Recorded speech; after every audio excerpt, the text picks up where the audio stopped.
Well, looks like we're streaming. How exciting. Let's go ahead and tell the world. Streaming game dev because I forgot for a week.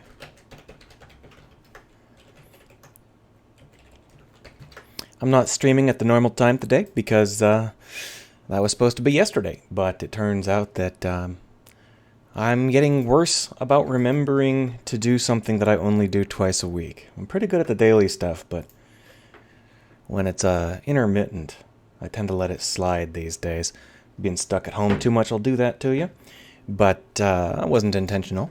Still, it has been quite a while since we streamed. It was excusable because July 4th is apparently some kind of holiday. But yesterday wasn't. That was just me being a doofus. So here we are, back in our first and so far only level. We still have lots of stuff to do to get this level to be fully ready, like, playable. But I'm not 100% sure that it's a good idea to do it just yet. There's a couple of things that I think it might be a good idea for us to try to create other levels before we complete a level. And that might sound a little bit strange if you've never done like any significantly sizable games before, and this isn't really a very big game, but it has multiple levels. You may, if you're using an engine that has all the things you need in it, like RPG Maker, then sure. But for places for games when you're making a lot of the stuff, a lot of the mechanics, a lot of the things, what you're going to do is you're going to have several levels that you develop in tandem. Gray box it and work it out, because you're going to have a lot of need to know what sort of assets you're going to need and what sort of play mechanics are going to work and what sort of play mechanics aren't going to work. And so, you kind of go part way on several levels at once. And this level actually has a very complicated sequence in it, which I'm not confident in. So I thought what we would do today is maybe start up a new level just for kicks. I'm not 100% sure that this is the right way to go, but I do know that it's been a while and I'm feeling stuck. So without changing to a new game or giving up on this game, it would be worth it to sort of think about other levels and what sort of other setups we're going to have, and try and get to a level that doesn't have as much. I've developed a lot of stuff that works, but this level requires more stuff because it's the first level. And so let's go ahead and work on a different level. Let's make a whale fall level because that's fun, right? There's a lot of things we can accomplish with creating another level. One of the things I want to accomplish is what it's like in the dark. A whale fall is when a whale sinks to the bottom of the ocean. So we're not going to be in the top 20 meters this time. We're going to be at least 500 meters down, probably way more. And that means that there's not going to be a whole lot of light from any source other than you. So what we're going to do is we're going to go ahead and create ourselves a whale fall scenario. Now, as for the plot of the whale fall, the basic idea here is that you're not the only person at the whale fall. You and your buddy are inspecting it only to find that there are other things in the area. They're not hostile exactly, but they're definitely screwing up the whale fall, and that's the idea. So we're going to go ahead and add in a new terrain object. There we have it. Boom, there we go. So this is our terrain object. It is beautiful. Let's go ahead and set up some terrain textures. Yeah, brushes. There it is, terrain layers. We're going to go ahead and create a couple of layers. I don't know whether or not the layers we already created exist. I mean, they're not named very well, are they? I don't even know if these are my layers or not. Here's one named Sea Ground. Let's go ahead and take a look. So this is pretty good for the Sea Ground. You can see how it's got some normal maps. And so we'll go ahead and start with that. But we're definitely going to need other layers. This is the one I just picked. Let's go ahead and pick another one. So this is like a much, much paler shade. Let's go ahead and just give ourselves a nice big brush so we can play around.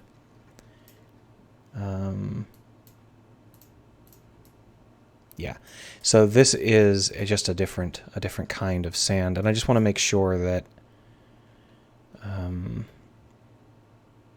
yeah, so I think that that's a layered sand. So we're going to just drop in a character. We should have a prefabs character. Tools, tech. Did I not save the character as a prefab? It's entirely possible. Let's go back into the other scene and see whether or not we have a prefab. We'll name this terrain something. We'll call this Whalefall terrain. Only problem is the Whalefall terrain doesn't actually store that name in the terrain data. You can see how it's just called new terrain 3. We're going to want to name it here too. I find that really annoying. I wish that they would just have the same name, but that's okay. It's not too bad. To go back over into... Hold on, I can't see anything. Give me a second to arrange my other screen here. There we are. So, back over into the other scene, which I think was just called sample scene. Yeah, go ahead and save this. Yeah, here it is. So here's the player, and you can see that it's not stored as a prefab.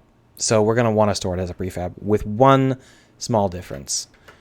So the difference is that the player we're going to store as a prefab isn't going to have Diver C in it. I guess we can probably... Let's go ahead and delete it later. Let's go ahead and delete the Diver C later. The reason is that the Diver C is a mesh that gets set up programmatically.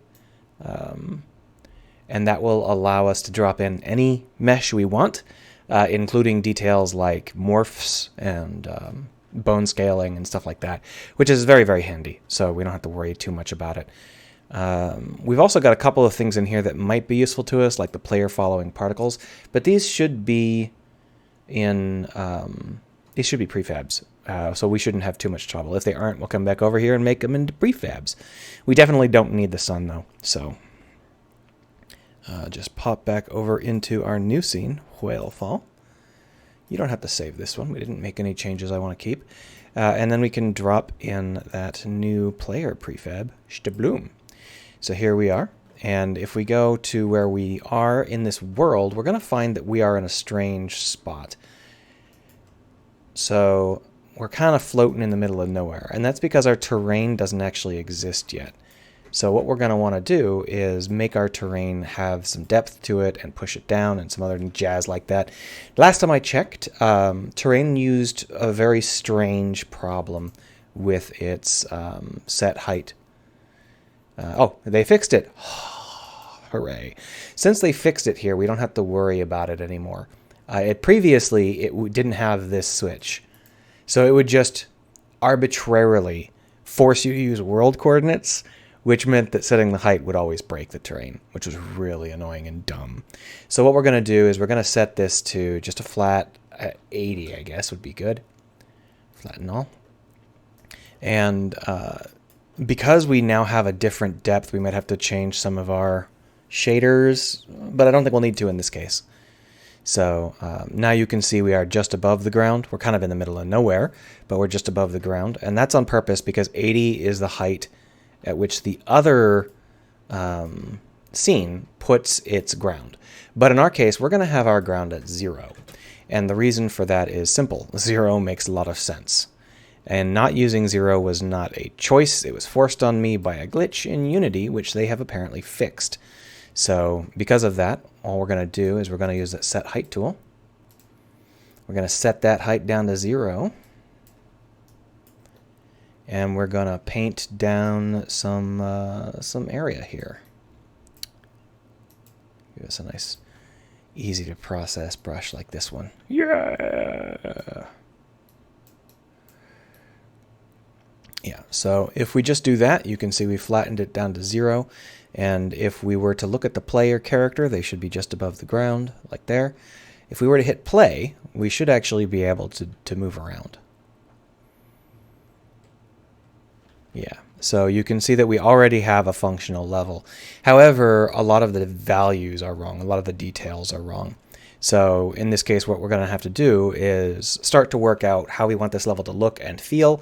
And also, we're going to need to have a pitch black sky. So let's go ahead and just fix up that pitch black sky first. So to do that, we're going to go into the lighting settings. Here we have it. Boom. And instead of using the default skybox, we're going to go with friggin' none, please.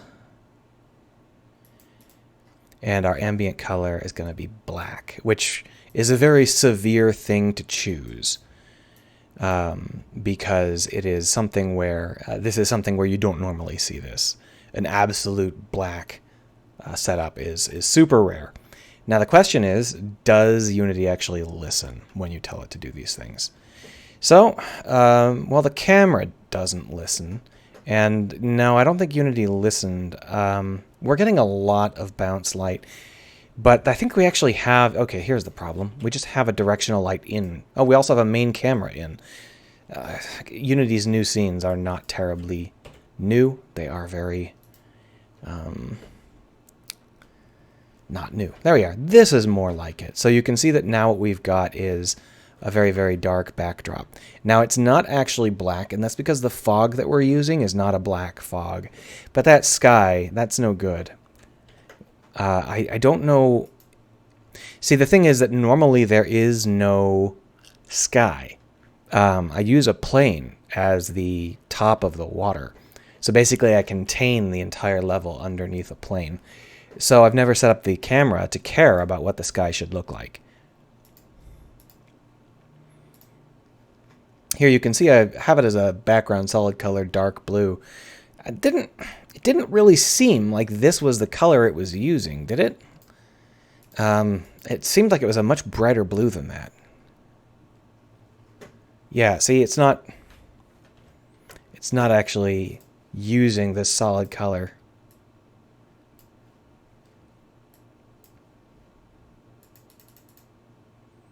So where is it getting that blue? There's no...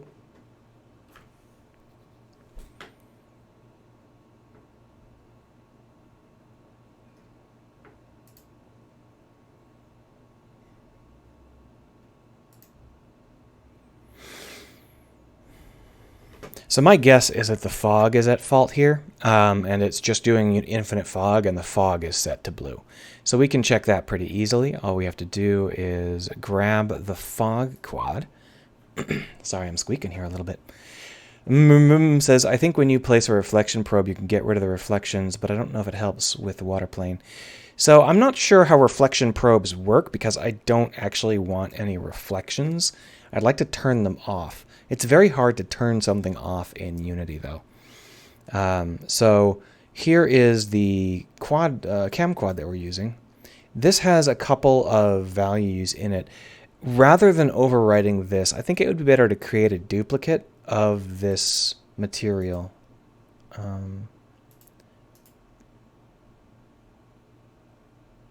Here it is.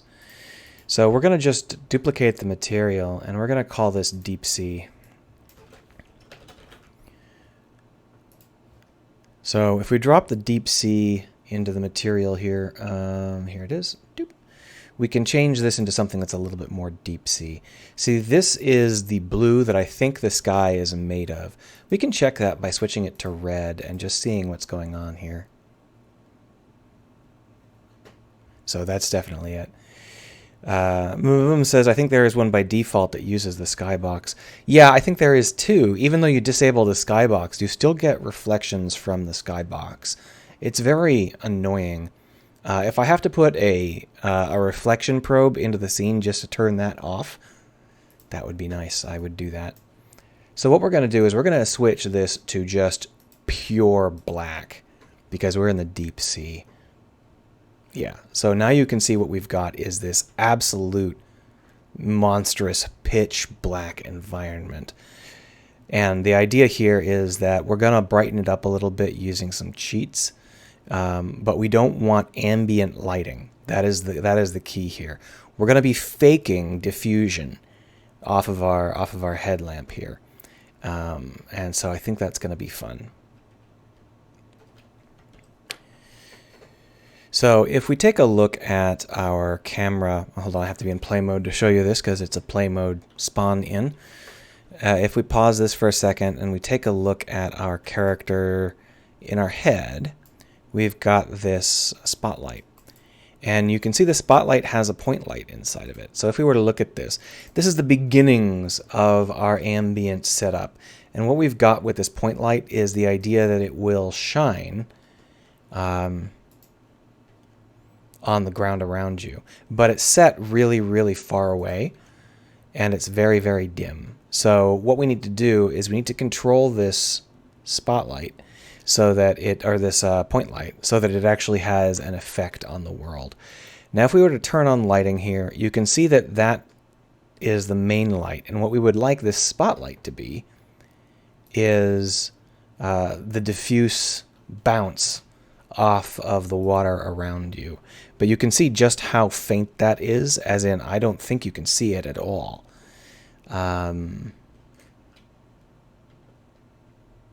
So we're probably going to need to punch it up, maybe create 2 or 3 of them. We'll think about exactly how we want it to work. Just bring it forward another notch. And then we'll punch it up to 1.5. So what's going on here is there is a color grading system, a post effect that is changing how this looks. Let me seal off the sun coming straight through the window here.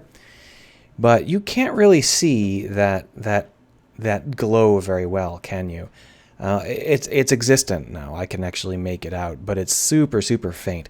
What we want to do is we want to have a program, a script, that changes where that point light is so that it never goes under the surface and it's always located at a particular location that seems like the optimal setup.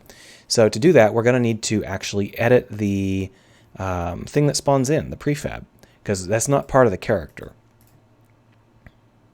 Here it is. So this is the point light in question. We're going to call this the diffusion light.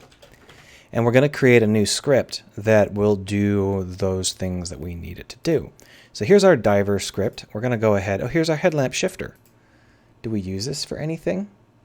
Oh, yes, we do. So that's actually not what we're going to want to... We could do both things with one script here. This isn't terribly complicated, but I think it would be better to have a different script because it's a different light. We're going to go ahead and call this fake diffuse light.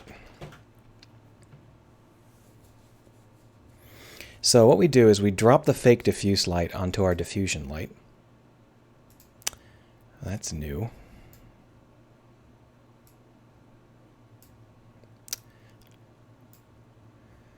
We're going to make sure that we only added it to that one spot and not to any of the other spots that Unity randomly tried to drop it on. There we go.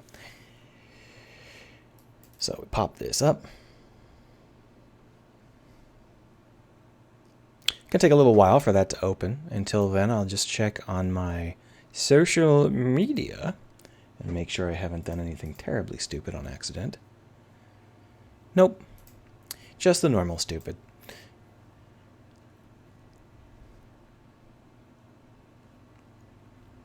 All right, so here's our fake diffuse light. It's going to be put on a light, so we're going to want to have our first thing being what light we're on. Now, I don't think that lighting and point lighting are different, so we're not going to worry about that. I'm going to go ahead and make this a protected light, protected light. It hasn't actually finished starting up yet, which is why we're getting a whole bunch of garbage here. That's fine. Now it's started up. If there's not a light, then find a light.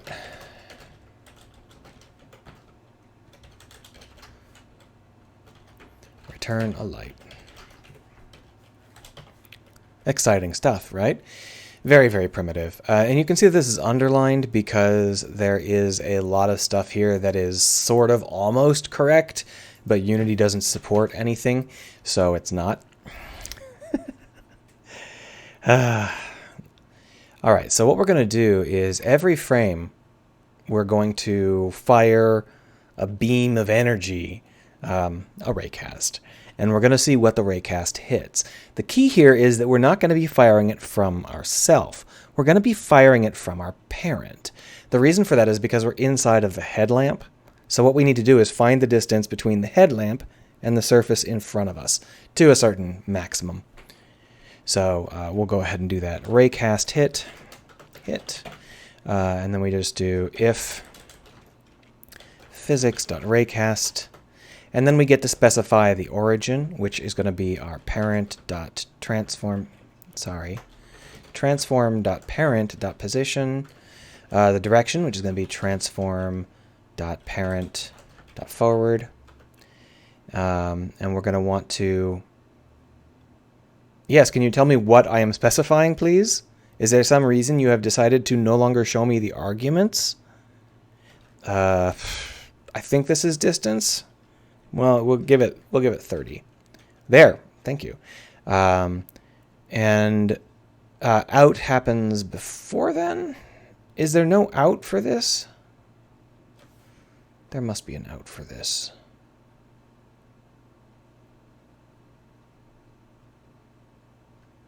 Yeah, there it is. Out first.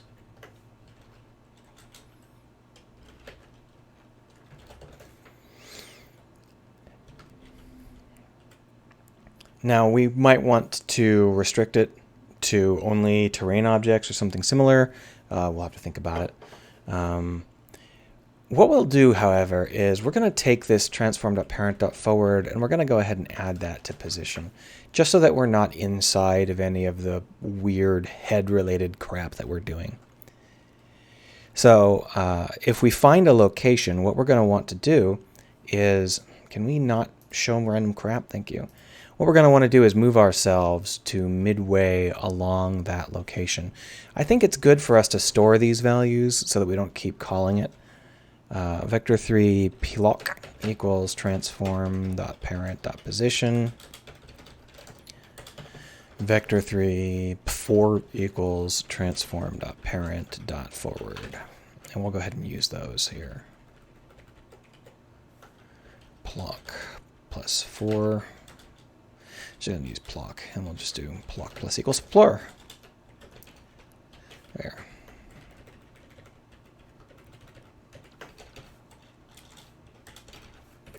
There we go. And then once we're here, we can just grab the point halfway between them by averaging them together or by lerping, whichever we prefer. Might as well lerp, right? So we'll go ahead and say ploc equals vector3.lerp ploc. Yes, that's what I typed. And then hit.point, and then 0.5. And then we're just going to move ourselves there. Transform.position equals ploc. Now we're going to need to know what sort of scale we need in order to illuminate the world around us. Now for that, what we're going to use is a gradient, a curve. Let's go ahead and put a curve in.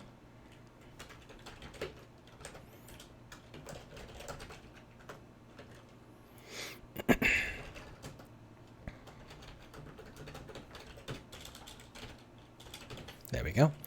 So in order to get the brightness of the radius, all we really need to know is how far away we are from the ground. And then we're not going to choose a radius that's that. We're going to choose a radius that's more than that. I guess we'll make that a value we can also change.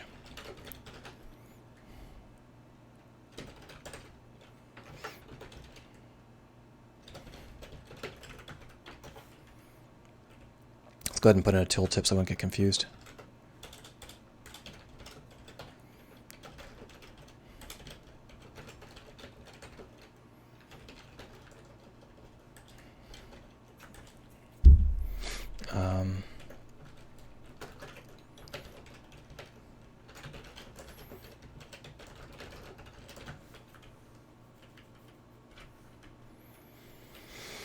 So once we have that, we float distance equals ploc minus hit.point magnitude. And then we just go ahead and say distance times equals, what was it? Radius multiple. And then we say float bright equals, and then we get the brightness. which was called brightness at radius.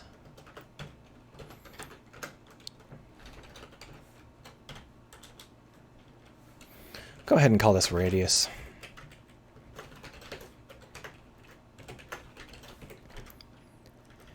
And then all we need to do is set those values on our light. Light.radius, no. Light.distance, no. Light.range. And then we also need light.brilliance. There we have it. The rotation doesn't matter, so we're just going to leave it like this. And that will probably be enough. We're going to check and see whether it's enough, but we do need to set these values up. Our animation curve doesn't actually exist at the moment, so it would have a brightness of 0 at all ranges.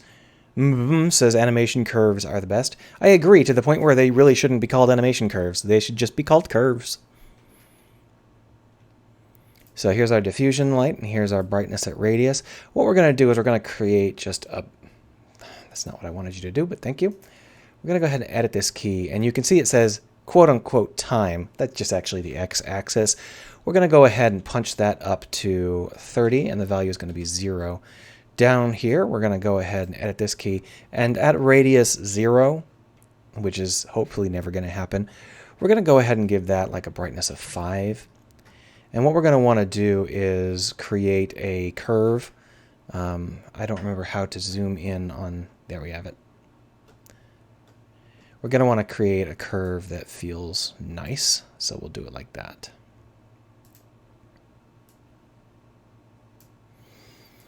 I don't actually know whether this is going to work. We'll find out right now.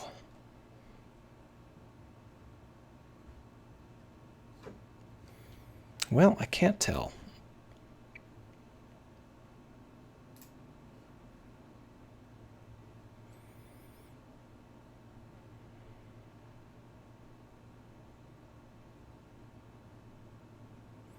Where's my head? There it is.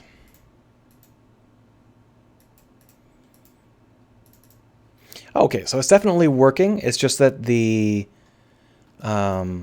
light's radius is nowhere near enough.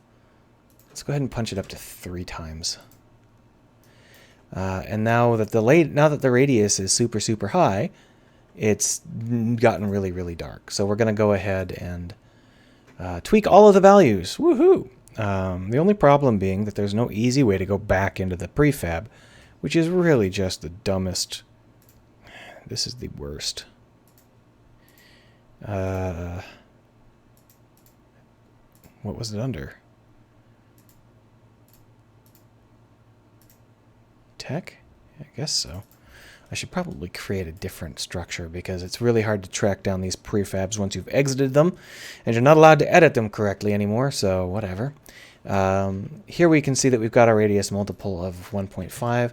Going to punch that up to 3, and we're also going to go ahead and edit this key to be over at 10. Now, the only problem is I don't really know whether or not this counts as a 1 or a 0, so we're going to go ahead and add a key at 0. Thank you.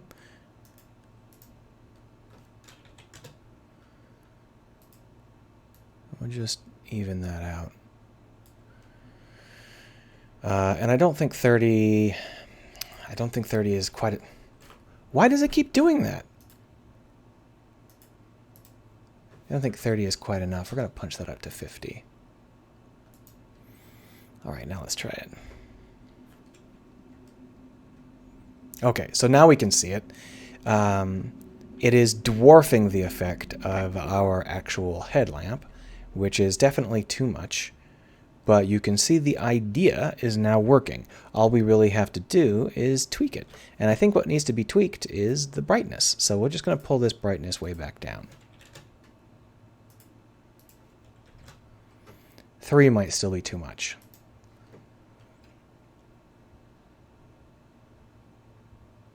Yeah, that's still too much.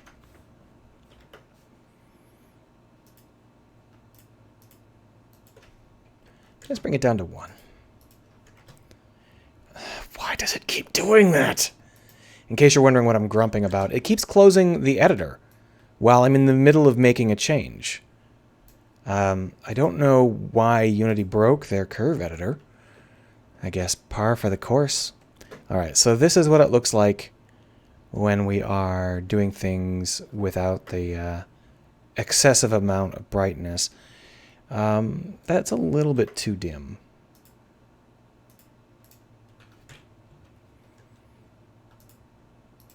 Okay, come on. Oh my god. If you change one value, it thinks you're done. That's what's going on. So every time I change one value... No? Huh. I don't know what it's doing. Alright, so that's... thanks. So that is more or less what I had in mind. There it is.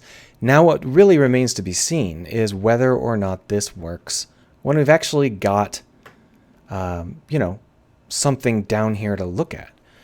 For now, I think what we'll do is we'll just drop in some rocks and make sure that we've got a visual that makes sense for us. We don't need this anymore. Just shrink that up. And we'll go ahead and just drop in some rocks. There's a couple of ways to drop in rocks, but probably the fastest way to do it is using a mesh sprayer. So just drop in one of these mesh sprayers here. We're going to want to put it inside something. So we're going to call these rocks. We'll go ahead and drop that at 0, 0, 0. And then move it into roughly the right spot. And we'll drop the mesh sprayer in. Boom!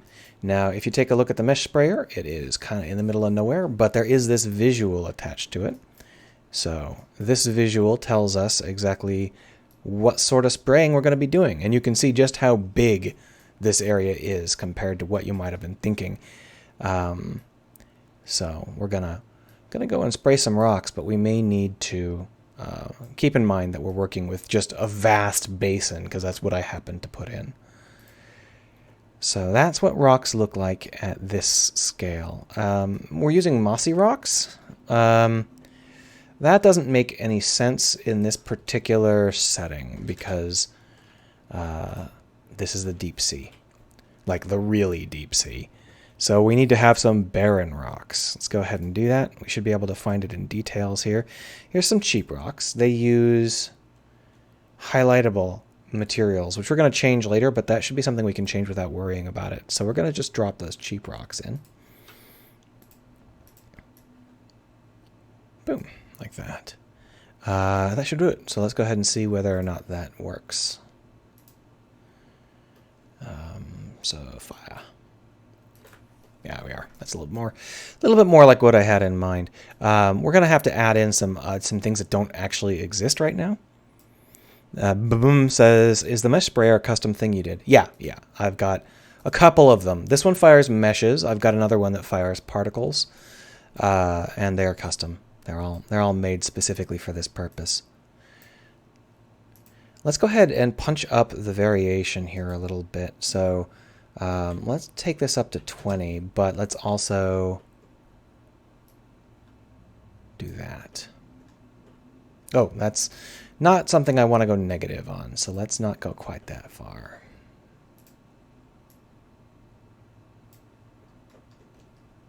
There we go. I should do it. This should give us a couple of big rocks. There we are.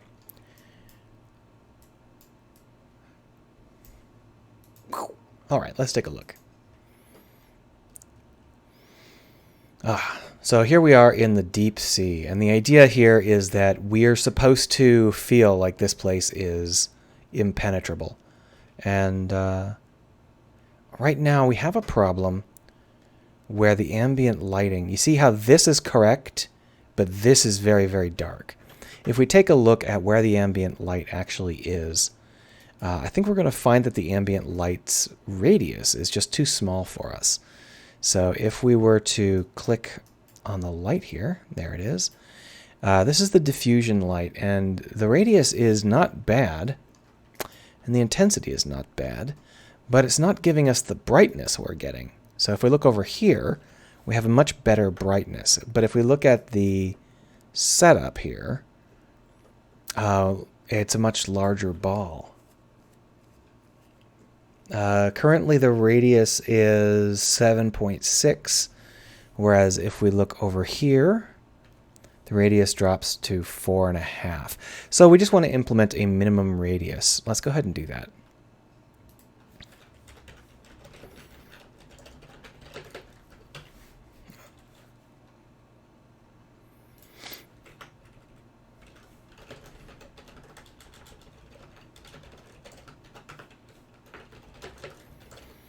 We could also use just a math.minimum, but it's whatever works. So now, when we get really close to something, we shouldn't get a really, really tight light source. Yeah, and we should still be able to see all around us. Now, the only issue is if we get within a meter like this, we end up phasing inside of the thing in front of us because we are currently moving a full meter forward. Let's go ahead and make that 1/10 of a meter. Oh, that's my bad. There it is.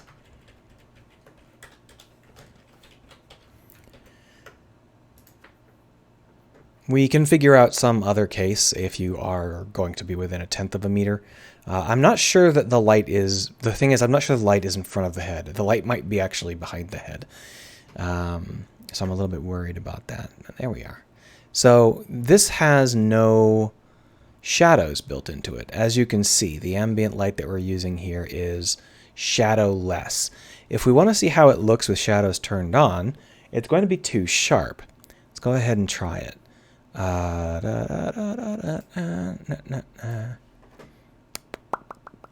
Oh, it's not.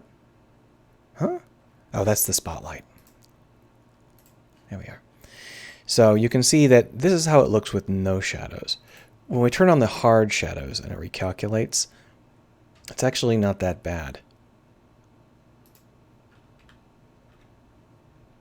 But here, this is when it starts to go a little bit off. You see how we get that really, really broad shadow? Now, putting aside the fact that we're still getting some problems with it going inside of the object, we'll fix that in a minute here. I'm not sure that I like that. Okay, so first things first, it's clear that we need to be more careful. Let's go ahead and make this a minus instead of a plus, because I think that the light is actually located pretty far in front of the user's head. It must be, because we keep falling into the rocks, which is not what I want at all. Yeah, that's better. So the only question is whether or not that still works. I'm hoping that the light doesn't constantly stick to the player's head. Let's find out. So if you can see, there is no light icon down here. So my guess is that the light is stuck on the player's head. Oh no, it's there. It's just invisible. Maybe it was just too small for me to see or something. Look, I can't see it. That's strange. Oh, it's just really tiny and it gets hidden by a rock. Okay, so that's fine. It's working. If it's working, that's good enough for me. So this kind of diffusion is fine, but it feels a little bit unrealistic. And it's got a problem where it is like popping a little bit, if you can see that. So there's a couple of things we're going to do. The first thing we're going to do is we're going to lerp everything rather than whatever we were doing before. So this transform position, we're actually going to lerp there instead. So we're just going to say transform.position equals vector3.lerp transform.position plock, and then an arbitrary speed. And we'll go ahead and make that a value, public float lerp speed. We'll make that 4.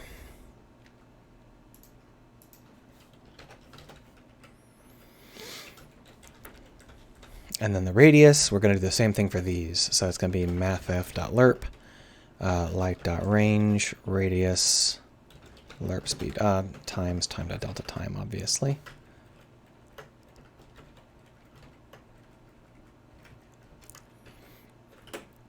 And then down here as well.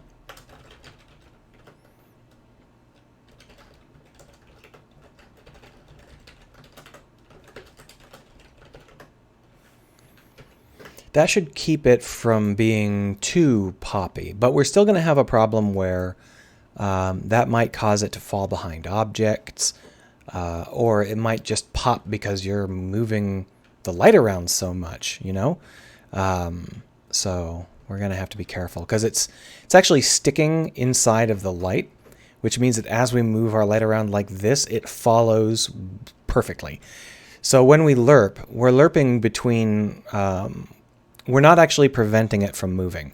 It's moving very rapidly. It's only being adjusted slowly. And because of that, when we change what we're looking at rapidly, it might take a second for everything to catch up. That should be okay. I think that's probably going to be fine. But the light is not the right color. Let's go ahead and change the color of the light. Prefabs. Details, level bits, tech, mask effects. So here is our diffusion light, and it is currently white. We don't want it to be white. That's just too much. We actually want it to be off blue, like this. Because what we really need is to have a difference between the main actinic light that we use for our forward and then the blue light that we use for our diffuse light. Because the diffuse light is bouncing off of the seawater, so it should be blue. In fact, it should be substantially bluer than that.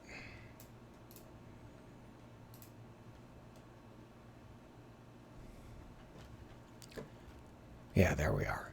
So now that that's in place, we should have a nice setup where our diffuse light is distinct enough that we realize that it's diffuse light. There are other things we could do. We could go for a reflected light, where we have one of these values but it gets put down at the hit point, and then it kind of just reflects up. Let's go ahead and just see how that looks. Why not, right? So what we're going to do is we're going to go ahead and have a value, public float, make it a bool. Bool halfway equals true. And we'll go ahead and give that a tooltip. If false is on the ground. And maybe we'll undo that. Maybe we'll be like, whatever, man. But for now, that's correct. So we're going to say if halfway, then do that. Otherwise,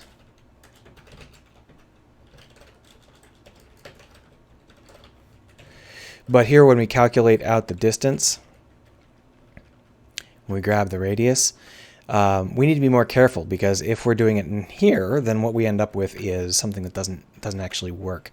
So we're going to go ahead and grab this radius and calculate it up here. And the way we're going to do is we are going to just divide this by 2. I guess we can make that all one line.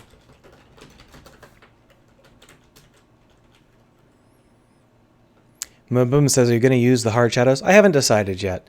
If I have 2 of these lights, I think the hard shadows might be an advantage. So here, this hit dot point is going to actually put the light on a Z fight. So we actually want to make sure that we don't put it inside the ground.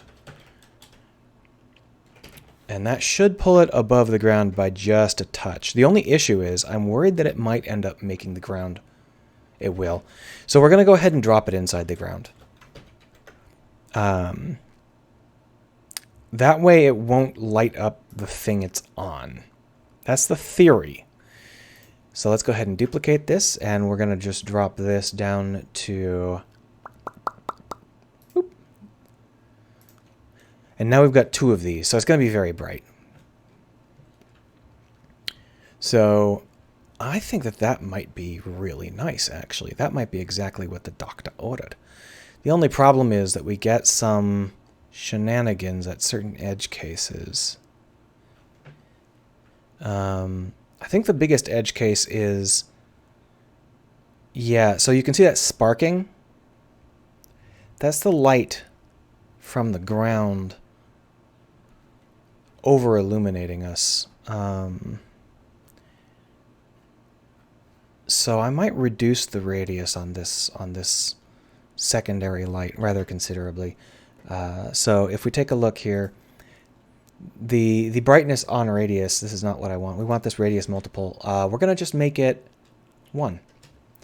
That will make it so that it doesn't actually reach us at all. It only reaches halfway up towards us. In fact, 1.5 is probably fine because that's still not going to reach us.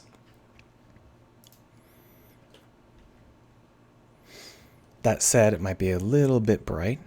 All right, so this is what it looks like. Let's go ahead and just take a look at how it looks with the various lights turned off so that we know what we're actually getting for these lights. So if we take a look at these mask effects, we've got diffusion light and diffusion light 1. This is what it looks like with just the ground light. And you can see that it is just popping a little bit underneath. You see how that's not very, it's not very bright. But what it does is it pretends that the ground is deflecting the light back up. If we were to look at it inside of something like this, now you can see just how much it helps to illuminate the edges. That edge on the upper side there, this guy here, we're going to have to change that lerping though. You can see how bright it makes the edges. If I were to turn it off, you can see those edges go away entirely. So both of these lights have a purpose. And I think both of them do their job. I think this is exactly what the doctor ordered. However, it's a little bit too bright with both of them on at once. So what we're going to do is we're going to just drag back on the... I've got to track it down again.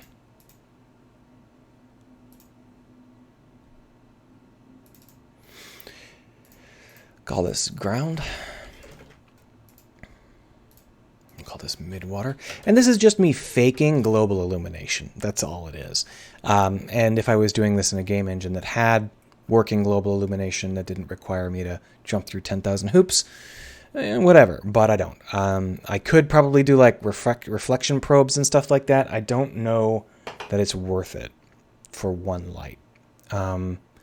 So what we're going to do is we're going to drop the brightness at radius here from 2 down to 1.5. No, let's undo that. Instead, let's just drop the radius here down to 2.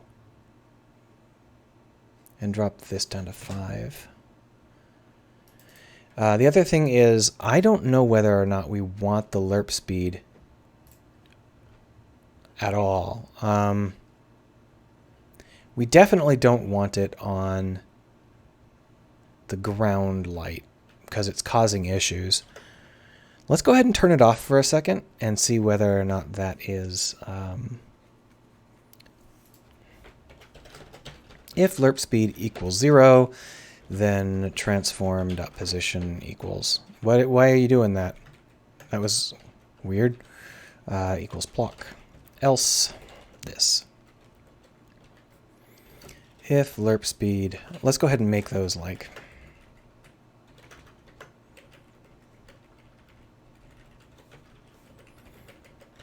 There we go.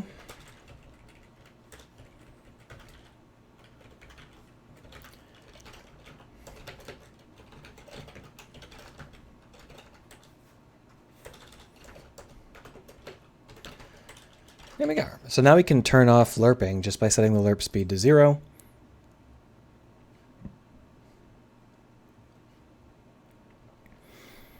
Now for the midwater stuff, the lerp speed might be a good idea. But for the ground, we want to have that just always be stapled to whatever we're looking at.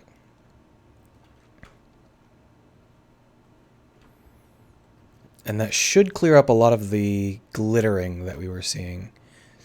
We're still seeing some. I'm not really sure what's up with that. I mean, clearly it's a reflection of some sort. I don't really know.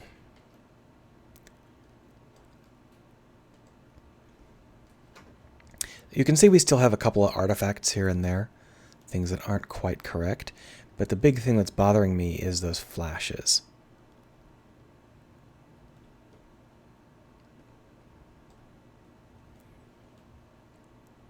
Yeah, there's definitely, I mean, When you're looking into the cave, you get a lot of weird sparking, and I'm not sure that that's good.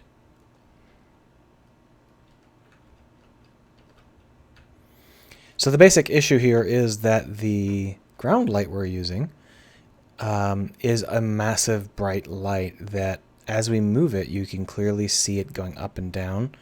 It's obviously not diffuse. It's obviously a light attached to the end of a wand. It might be enough for us to just reduce the brightness.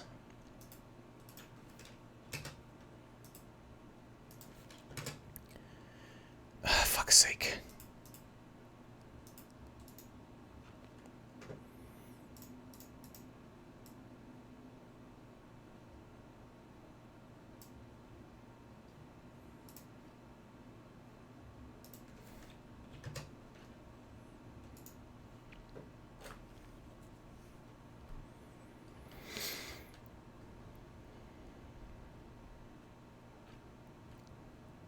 Now the real key here is that I want to have these effects be subtle enough that you don't notice they exist until I delete them.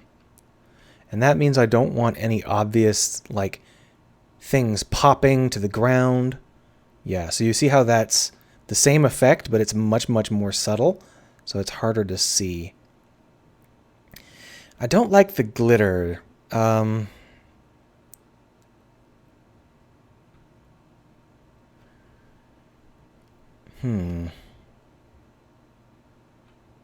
I mean, it's not unrealistic because you're getting a lot of the backwash light. But it is distracting. Maybe I'll figure that out in the long run. Figure out some other way to do it. Hold on, I've been slouching in my chair, going steadily further down, chasing the mic in my crappy mic stand. All right, so we've got this really, really dark scenario, just in terms of brightness. And what are we going to do to make this pop? Well, there's a couple of things, but I'm going to have to adjust my mic again. Hooray. One of the things is there's going to be other sources of light. You're not the first people here, and you're not the only thing down here. We're going to have some drones. We're going to have some bioluminescent fishies, and even your own supplies, your own buddy and your own dropped facility and elements. Those are also going to have a fair number of lights on them. But one thing to remember is that light is not a passive thing down here in the dark. The light that you're casting is not going to just be casting for fun. You're going to be attracting a tremendous number of little organisms. That's just the nature of light in the deep sea. It's how a lot of deep sea creatures do their hunting. So any static light is going to be a light that is like full of crap. We're going to have some new particle effects for that. It's kind of off topic, I guess. I wasn't really going to do that right now. But we're going to just take a look at what happens if we turn off lerping on the mid-water. I'm just trying to see whether or not we get glitter. It seems like we still get glitter. I don't think that fixed it at all.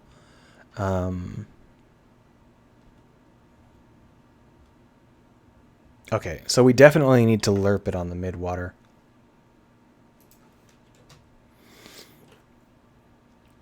So, I don't know. I'll have to think about how I want to get rid of this glitter. Fundamentally, if we bring this down from 2 to maybe 1.8, it won't reach us anymore. No, wait. It would have to be... I'm thinking about moving it further away from us, so it's no longer... So it's no longer halfway between us and the target. But if I do that, I might as well just turn it off and use the ground light.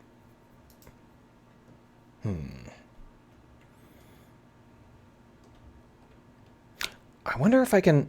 Yeah, so I can tell it to not render certain objects. I wonder if I can just turn off layers. So here, if we turn off beings,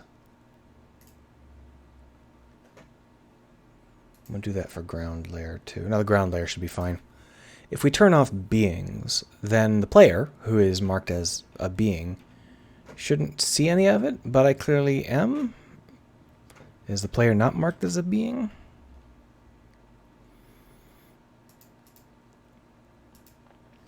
Beings.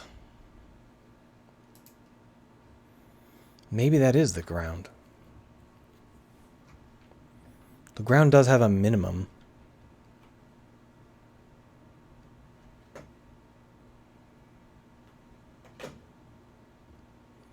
I'm getting sparks, I'm getting flashes, even when the light is pointed straight up into the sky, which really implies that there's something else going on here.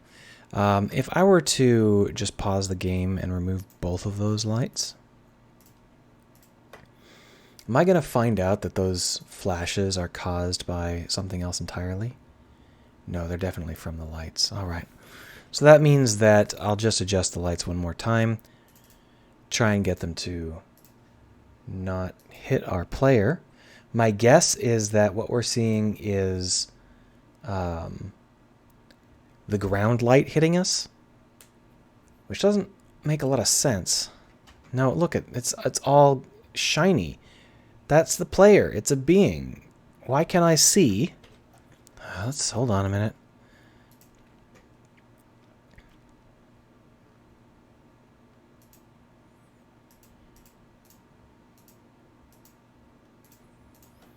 Okay, well, let's turn off one. It's clearly... Is this only for the shadows? Is that what's going on here? This is only shadow culling?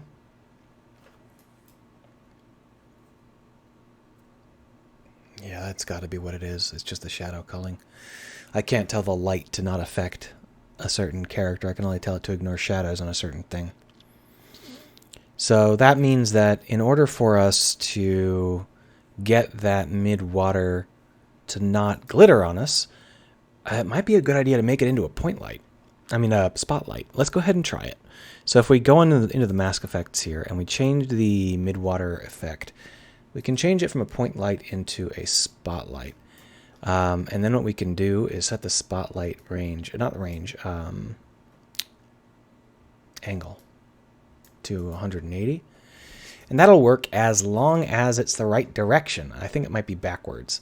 So if we take a look, the particle system, the actual mask effect is over here. So that is 0, 0, 0. And then if we look at the mid-water, good, so that is the correct direction.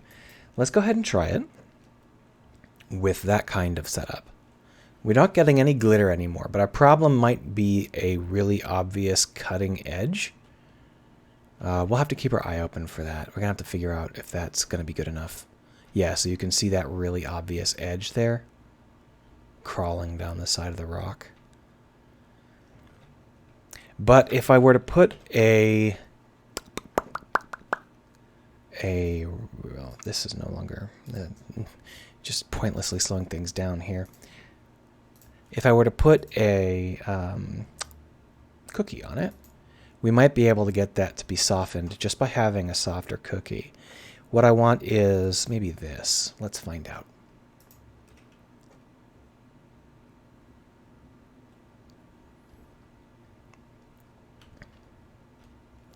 The idea is I don't want to see that sharp edge. Oh, look at that. It's a super sharp edge. So my guess is that the cookie doesn't actually check for what I think it checks for. Cookie texture for spotlight should be set to clamp, not to repeat. There shouldn't be any effect on that.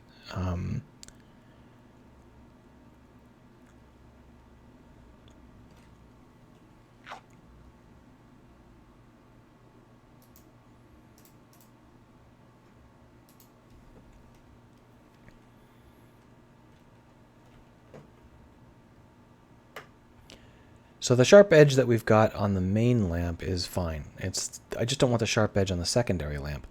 However, I apparently have turned the secondary lamp off entirely. I can't see either of the lamps that I created, which is odd because I only changed one of them. My guess is that I turned this one down a little bit too much.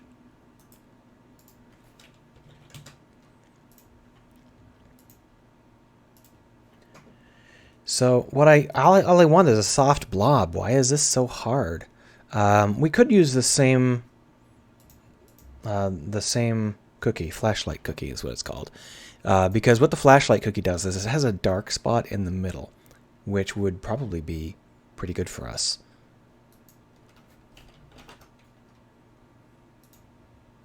If we use the flashlight irregular cookie,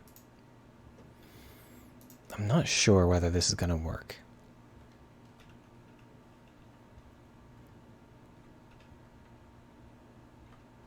I don't think I'm seeing it. Is the cookie dimming it by that much? No,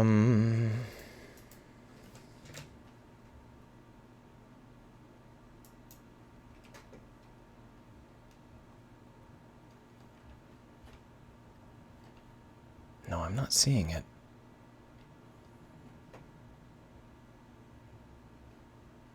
Alright, so I'm still seeing the edge. See that? If anything, the irregular cookie is making it super, super obvious. Is the cookie backwards? Is it?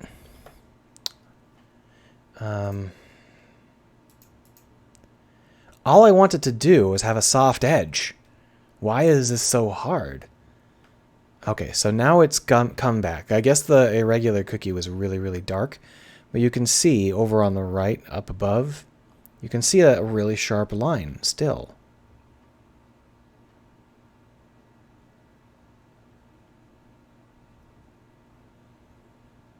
I don't know why that exists.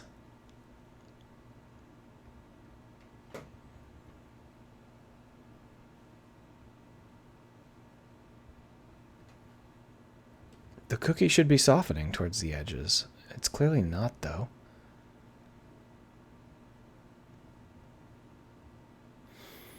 I'm not sure. What we're going to do is we're going to change the way that this actually calculates. It's not. We're not going to put it halfway anymore. There's no point to that because we're using a spotlight now, so we might as well be a little bit more aggressive about it.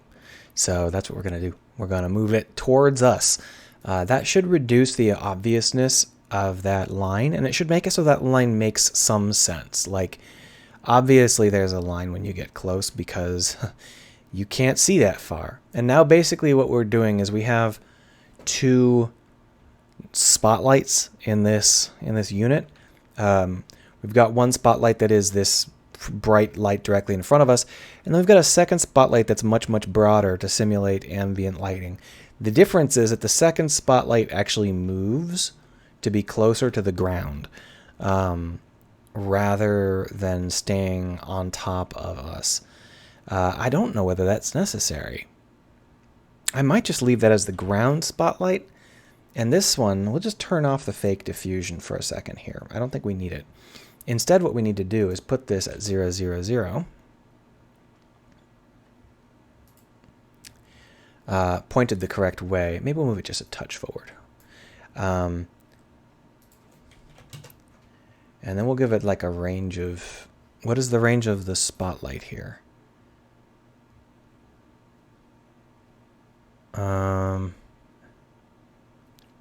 Range of 20? I guess we'll do the same thing for both. And we'll give it an intensity of 1.5.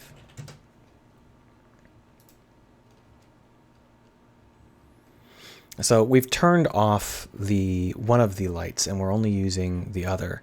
The ground lighting is still important because it should give us edge halos, but this light now requires no work. It doesn't really care. But you can see how we get these really, really dark edges. I really want cookies to work. I don't know why cookies weren't working. We're still using the flashlight cookie, but it's absolutely not doing anything. If we were to change this from 179 down to maybe 109 here, would I be able to see the cookie? Oh, so look at the edges. You can see those really, really bizarrely sharp edges. Why is the cookie not... What the fuck? I mean, clearly the cookie is just flat out not working. Let's go ahead and hide this for a second.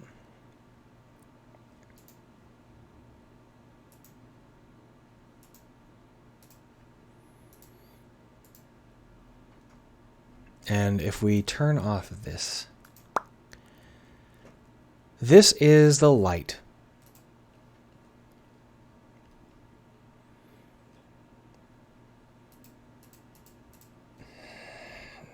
What am I doing wrong here?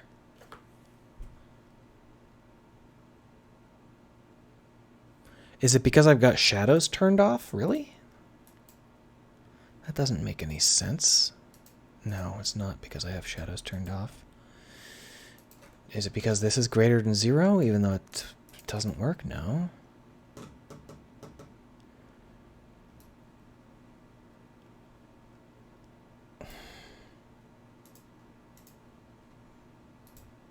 Okay, so that cookie does something. That cookie doesn't. That cookie does something. That cookie does. So, have I just had bad luck and been picking the wrong cookies?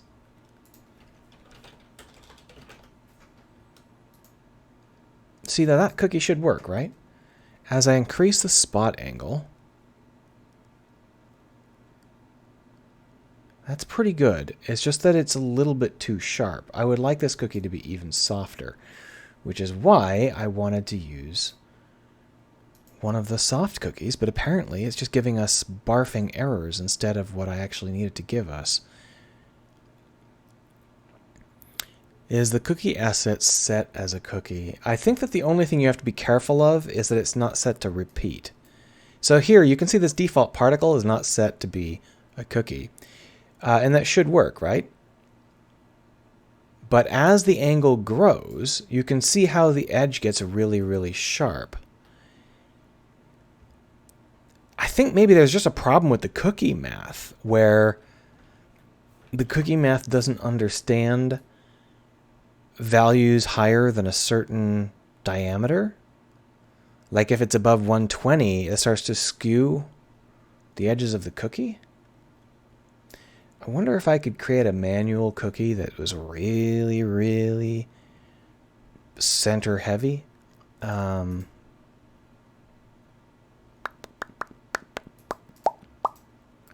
that one's broken. The problem is I don't actually know what makes a cookie a cookie. We'll use default particle for now. It seems to work best out of all the things I've tried. Of course, in order to use default particle, we actually have to go and re-edit the prefab. Yeah, that's what I'm thinking, the Relin. I'm thinking it is a case of it being poor at the edges, poor at the extremes. So here's the mid-water diffusion. We're going to go ahead and just use the default particle and ignore the warning it gives us. And that should be close enough. We're going to go ahead and punch it up to 120. I think that's going to be enough to give the right impression. Yeah. It's not quite as much as I'd like, but it's definitely better. Now what we can do to sort of push this a little bit further is if we were to increase the ground, we might be able to make the ground a little bit sharper, a little bit more interesting here. But the problem is if the ground hits us, it's going to be... thank you. It's going to be sparkly, and I don't want that.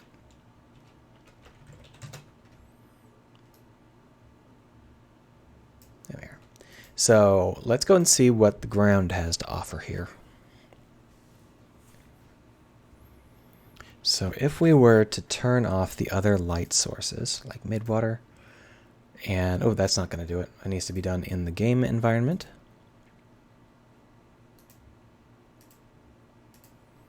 Midwater and the main light,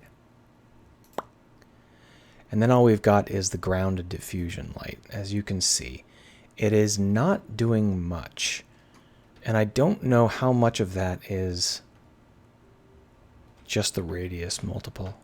The glittering stuff in front of us is a particle effect. That's got nothing to do with the light.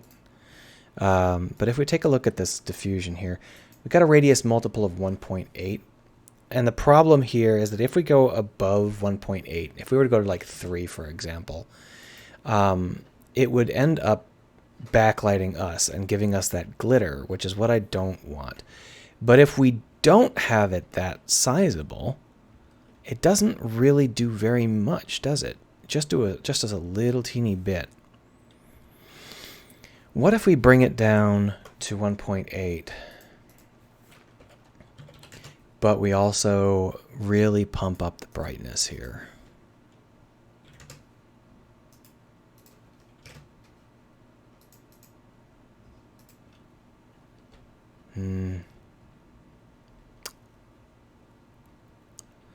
Well, we're not getting glitter.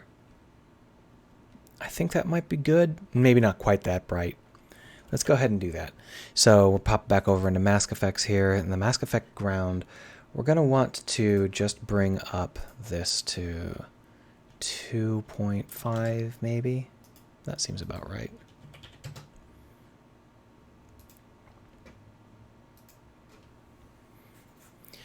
Now the thing about this is that the further away from the ground we get, the more noticeable the ground effect should be. So if we were to back up, oh, that's actually backing up. If we were to go up, like get off the ground, you can see how we can really make out a lot of the rocks. That's because the ground effect is illuminating them much more aggressively than our spotlights. And that's kind of what I want it for. If we were to turn off our spotlight here, just go over into the mask effects and turn off both the main spotlight and the midwater spotlight, you can see that what we've got is still going to highlight those edges. It's still going to help us see what's ahead of us. Highlighting those edges is the #1 most important thing I want out of this diffusion setup, because there's going to be times when you're moving through a space and you want to be able to make sure that even if you don't know what's ahead of you, you know what's off to the side. You know what's beside you. And there's a couple of ways I could do this. Another way I could do it is maybe with a spotlight pointed at us that's located a specific distance away and doesn't quite hit us, which we might as well try before we decide to do it this way. So if we duplicate this and hide this. So this duplicate midwater, what we can do is we can move it to be 21 away and then flip it. Excuse me for burping. And what that'll do is it will just create the same basic thing that we were using on our fake diffuse light, but now it is going to be hard-coded. I don't know how much of an effect that's having. Let's take a look.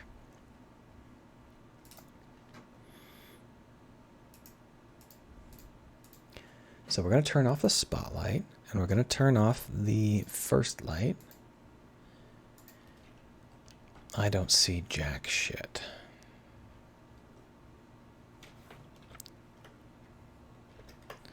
Let's go ahead and turn off the particle system. And then if we take a look at this diffusion light, the problem might simply be that it's too faint.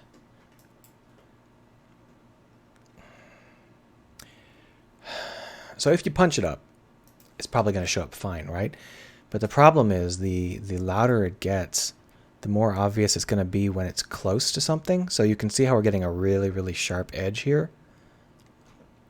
I don't think this is a good solution. I think that the way we did it before was better.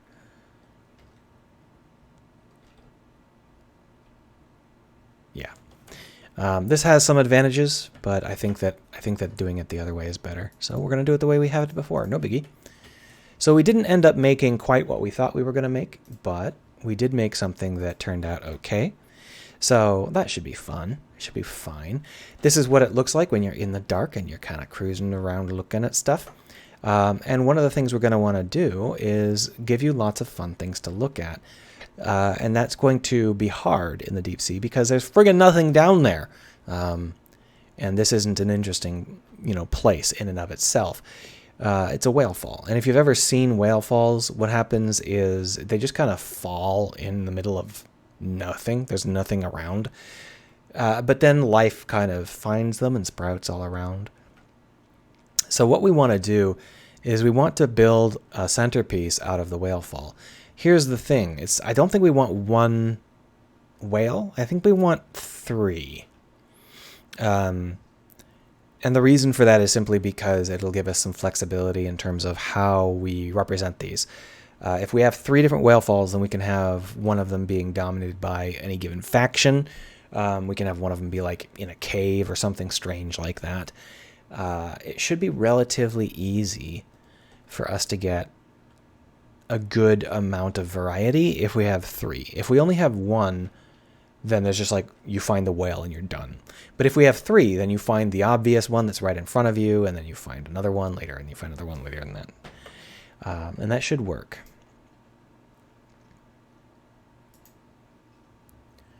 Now, in terms of how we want the level to play out, if we're going to have 3 whale falls, then we're going to want to have these things fell from high above. And so I think it would make a lot of sense if they fell into very different places. So what I'm thinking is that this terrain needs to have some more verticality to it. The maximum height is 600. Oh, that's plenty. We don't have to worry about that. 600 is an enormous amount of height. And because of that, we don't have to have any problems with that. But the terrain is currently set with 0 at 0. And that's going to mean that if we are at 0, that's as deep as we can possibly go, which isn't necessarily bad. Let's go ahead and keep it like that for now. We will move the player up to 100. And obviously, we've been setting the terrain at a different height. We're going to have to change that. So if we've put it at 100, we'll go ahead and... What was the flatten? There it is. We're going to go ahead and set this to 100. And that is going to be the height at which we find our first whale. Now we've got rocks down much, much lower. Not a big deal. We can just move them up. Boop, boop, boop. There we go. So unlike what we have in the main first level, we don't need to have walls around this. We can just create an artificial, dive zone. And if you try and go too far away, we just kind of make fun of you. So we don't have to worry about that. So we can have this flatness be something. And what I'm thinking is that maybe the player... so I'm thinking about a downhill curve. So let's go ahead and just paint for a little while and see... just see what sort of visuals we sort of come up with just by kind of painting. So I'm thinking what might happen is the player starts... What happened? Why did that not work?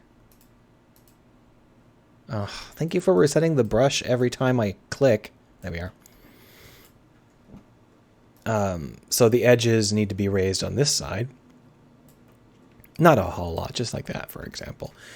And then what we're going to do is we're going to have like a multi-part basin, I think. So we're going to have one basin right here. Switch that over to set height and then bring it down. Let's set it to 120. I want this level to have a lot of verticality to it. I want the player to realize that the game is not entirely flat. At least that's kind of the concept I'm having fun with at the moment. So if we have this at like 150 or something like that, then the player can find the whale fall, and it's going to be dark enough that they're not going to realize how much depth there is here. And so the point is that what we would do is we would then have them kind of come down some distance to the platform below, where they would realize, oh, there's actually quite a bit, of down. And then what we're going to want to have happen is eventually they're going to come down to the floor. at 0. God damn it. I guess I should just lock it so that it doesn't keep fucking up.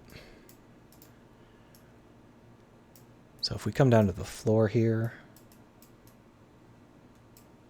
Ooh. The brush scale certainly does change rapidly, doesn't it? There we are. So we're going to prevent the player from going down off the sides just initially using simple mission objectives or something similar.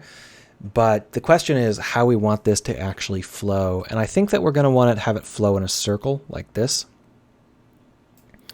So if we were to bring this back up to 100 here, shrink the brush size a little bit here, we want that to be over here like this.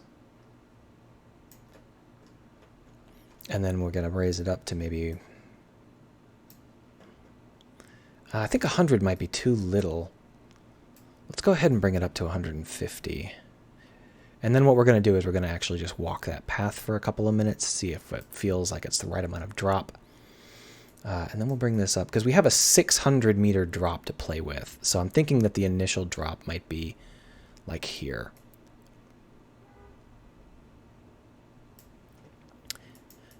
Right now we're just kind of working out the scales of the level to try and figure out what sort of scales might work for us. Still got the terrain tagged. Let's just detag that for a minute here. Just move that up and over. And then down. We want to be able to see the terrain.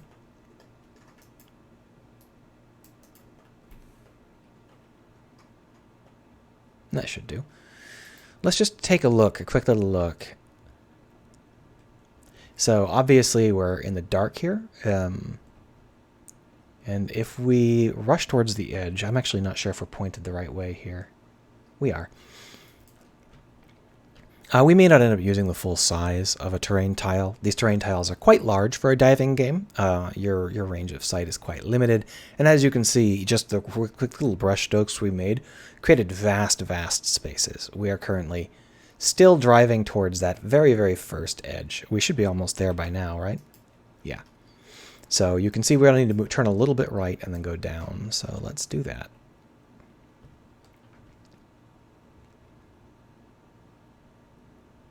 So here's the drop, and it kind of just drops straight down. And what I'm thinking is that we will draw a line of like connective life forms between the two. Because when the two whales fall, one of them falls further down into this, what you think is a ravine. The idea is that you would follow the trail of life forms between them.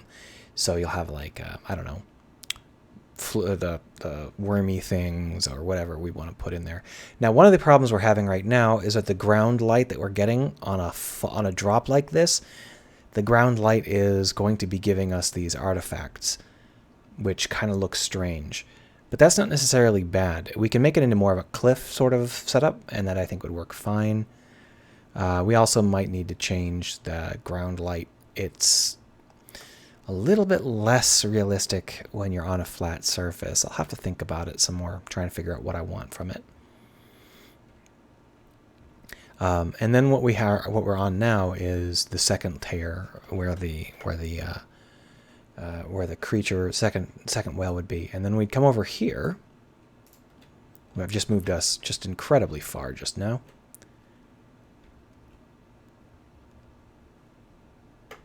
Well, that's an interesting glitch.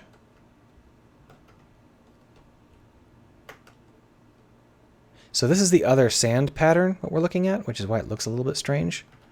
We're not going to be able to use it. We're going to have to change it. Oh, wow. It kind of looks like 2001: A Space Odyssey from this angle.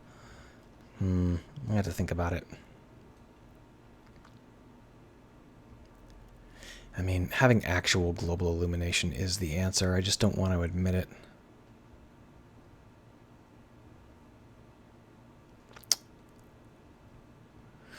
Yeah, the ground lighting is not working out for us. It's just not not going to end up quite the way I want it. Anyway, the second descent we're going to go through, I'm going to want to be it through like a vertical rock cave. So we're going to end up creating like a tube that goes basically straight down here. But for this one, we want it to be like a crevice that you follow. So if we were to pull out the raise and lower terrain brush, and we just, woo, a little bit too strong. Just sculpt out a ravine here.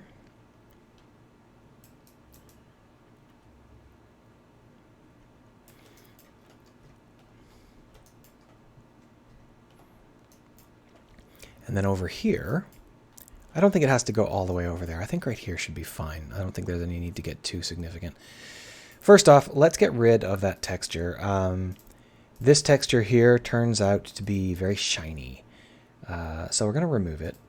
And then we're going to add a new layer. We're just searching for something that's not quite that shiny. Here's some tileable rock.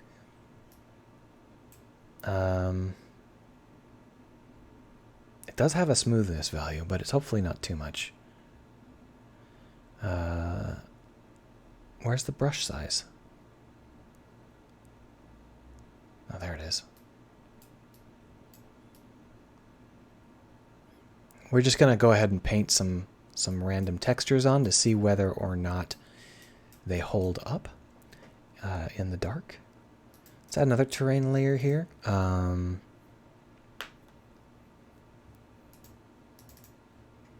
That one's got green. Let's go ahead and replace that layer.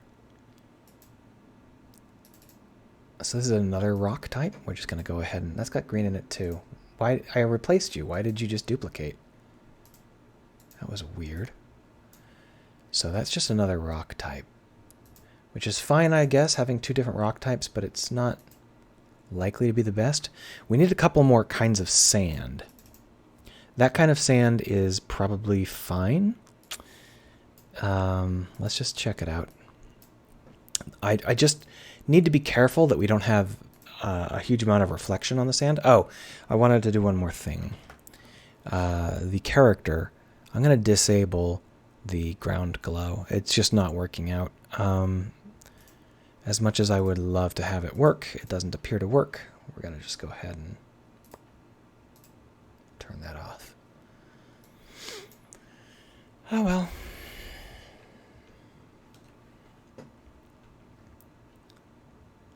Yeah.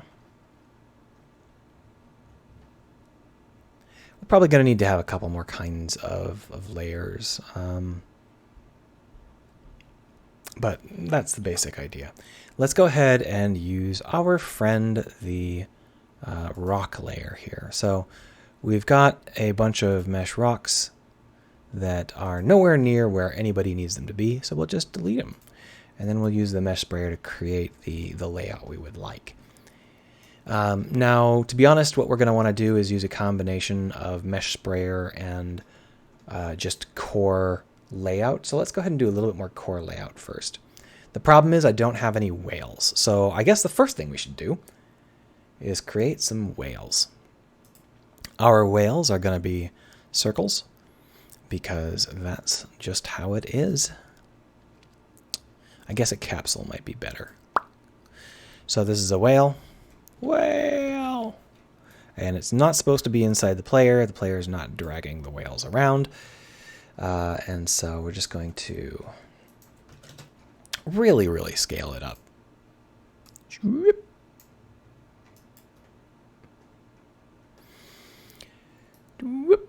There we go. We're not too worried about the realism of the scales. We also don't want this capsule collider. It's not correct. We're not too worried about the realism of the scales here in terms of having whales that are actually the correct size, but it's worth thinking about, at least briefly. This whale has been scaled up on the z-axis, on the y-axis by 23.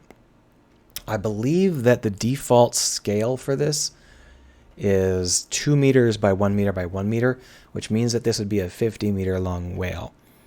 If we take a look at the size of blue whale, I don't know what whale we're going to be using, but I know the blue whales are big. So 82 feet. Oh, great. In meters. 29 meters. So it looks like a blue whale comes out to about 30 meters, so this is pretty big. If we were to drop that down from 30 to about half this, that would be more realistic.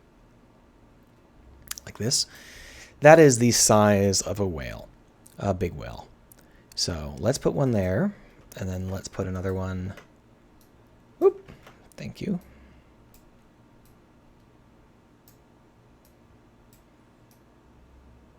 There. And then we'll put another one down on the bottom. And this is going to be like the secret one, the one that you discover last and there's something weird about it. Now that we've got the whales set up, let's go ahead and create a map layout that sort of works for them.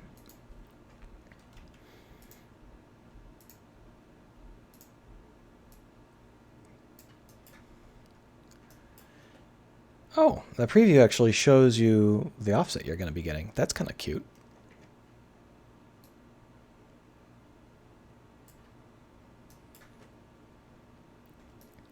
So basically what we're going to want to do is create just an obvious funnel down this way. It's going to be like life forms and stuff here, but in our case, all we really need to do is start with this ragged edge.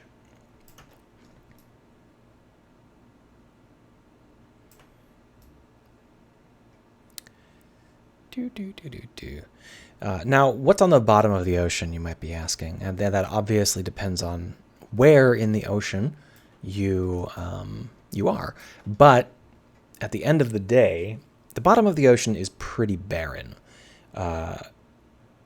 Most of it is very, very old, and that means that it's very, very worn. You get a lot of sand and not a lot of rock.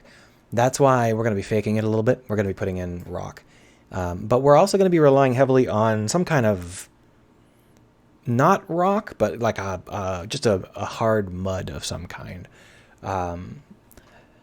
If you take a look at any real deep sea photographs of, things like a whale fall, you're going to mostly see a lot of flat dirt. And we really don't want to try and make that our level. That just wouldn't be the best, right?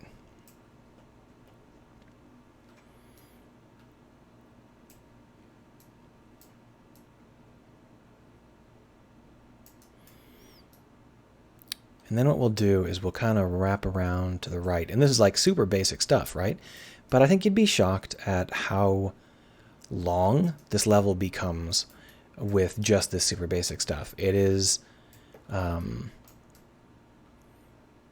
not a small level. It is a vast level.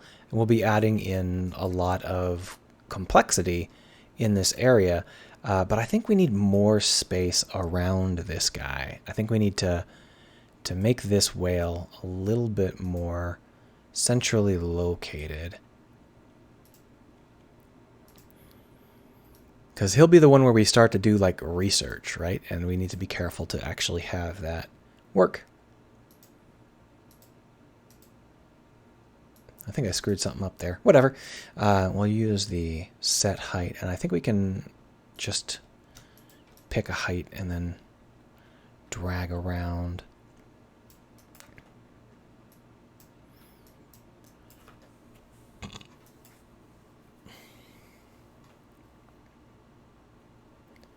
Now this is going to be like a cave, a rock.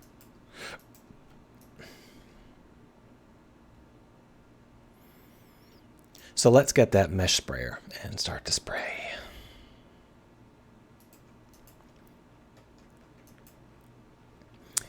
Right now we're using rocks. I should probably figure out something else to use, but for now we'll use rocks. The cave is definitely going to be rocks, but the rest of this might be like mud or something. I haven't really figured it out just yet. And keep in mind that the terrain painting, texture-wise, has been super primitive. Just getting things started here.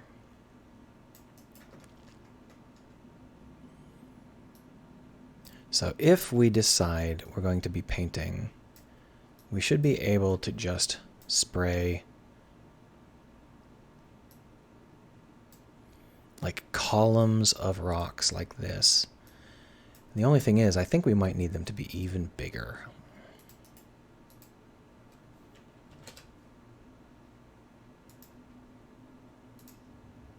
Oh, I clicked the wrong button.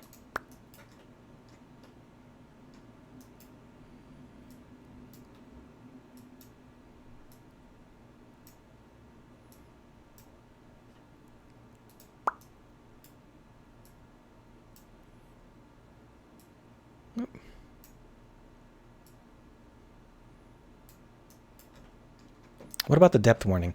So that's the thing. The depth warning is a mission-specific warning.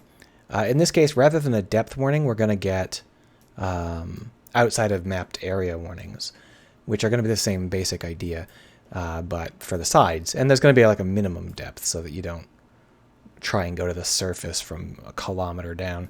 But you're not a human.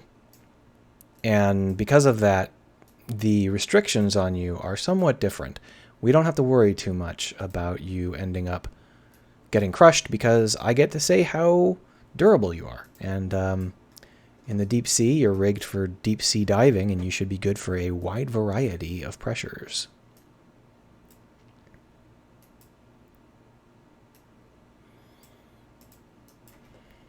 Oh, that didn't work at all. That's fine.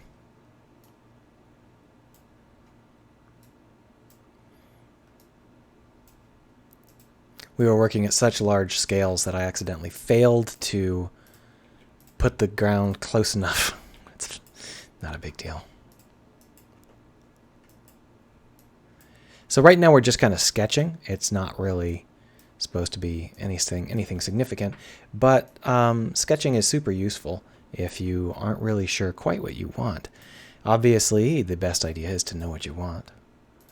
But who has time for that?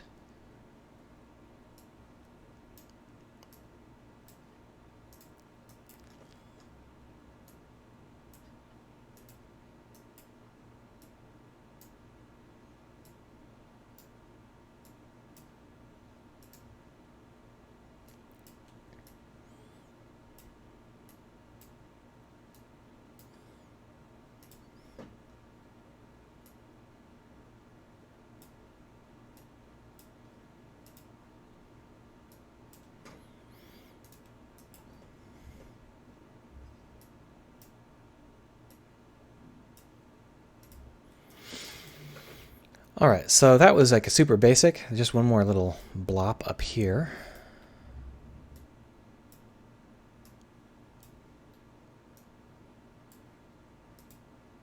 Let's just see how that feels.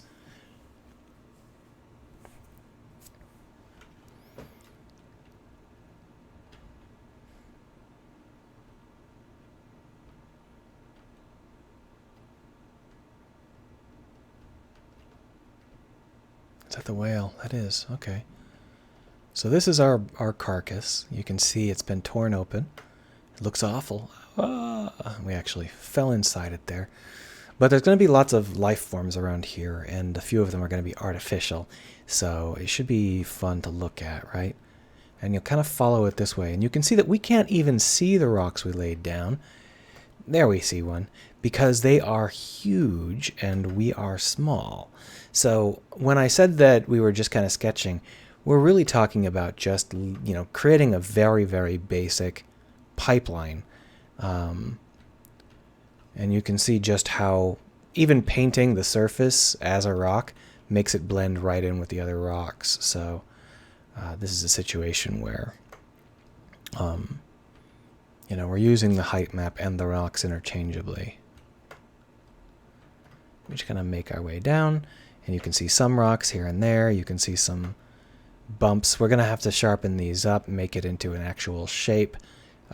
Soft edges like this aren't really what I'm looking for here. We'll probably create a sand fall That's just like a thing that tells you which direction is down all the time.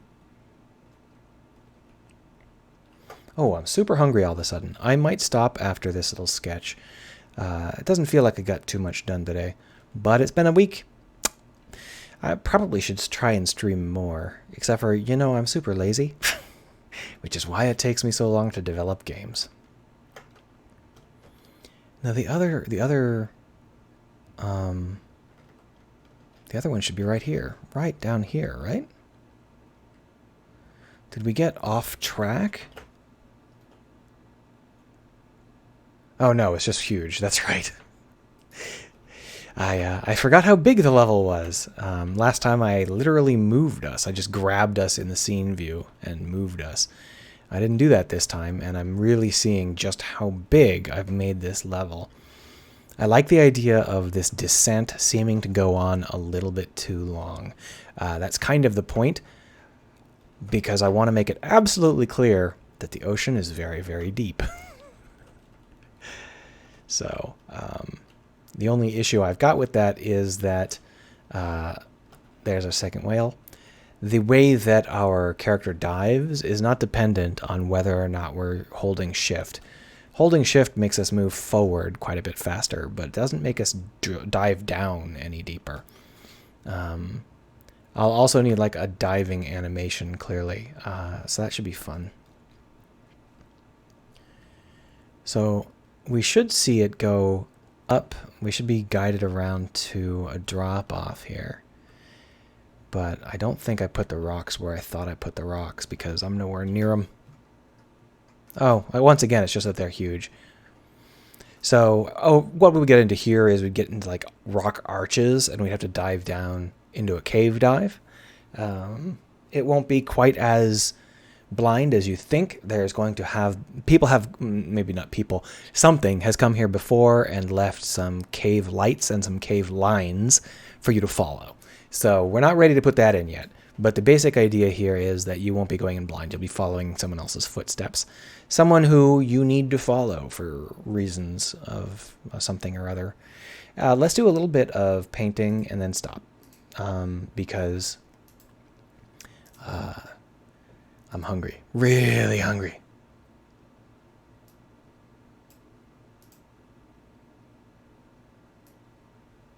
So what we're going to do is we're going to go ahead and create a dirt area here. That's way too dense.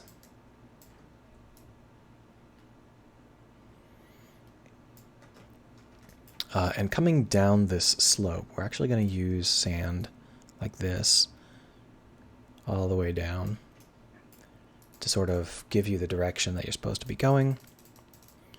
And all of this will be like cleaned up and made a little bit different, fixed a little bit up later on. We're not going to leave it like this. All we're doing is making sure that our intent is clear at this stage.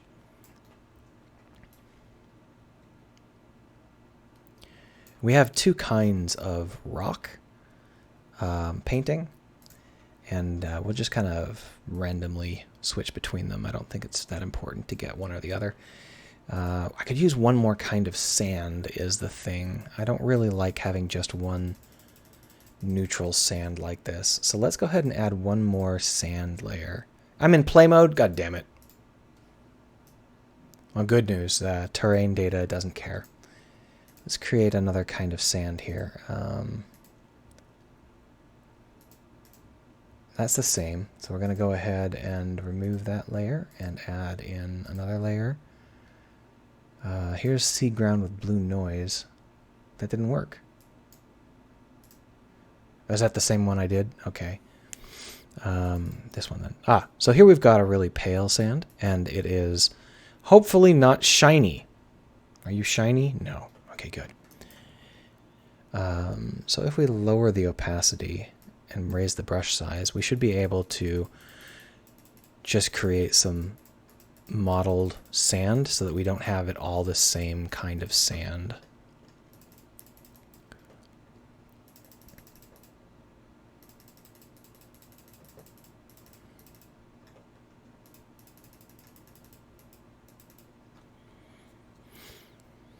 And we're going to add in like life forms and stuff, but let's just quickly see whether or not this feels right. And then we'll stop. I want to make sure that I didn't select a kind of sand or a kind of rock that just doesn't make any sense, because it happens. Once again, it is super dark. I always forget how dark it's going to be, even though the whole concept of the level is that it's supposed to be super dark. So this is the new sand. You can see it looks very, very wobbly, very mottled. That's because I believe this sand layer is using blue noise as a height map. So we're getting like a lot of texture to it. That's not necessarily bad. It gives us something to pay attention to at the very least. And so here is the beginning of the. We've gone around our entity here. It should be like over here somewhere. I'm not sure. Either way, this is where we go into our little log flume down the hill. And you can see that this sand here has stripes running down it, which just happens to not be a terrible idea for this particular part of our experience.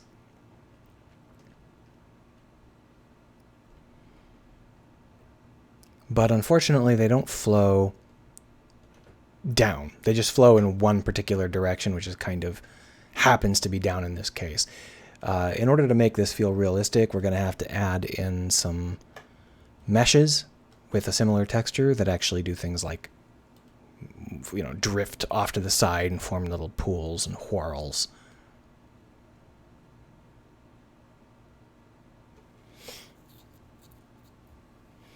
All right, so in the next episode, what we'll probably go ahead and do is create that cave and the cave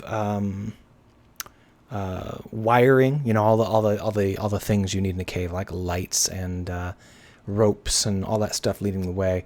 We're not going to do that today, though, because my voice is gone and my stomach is empty. Thanks for hanging around, everybody. I'll be back on Wednesday and on Saturday if I don't forget. Have a good one.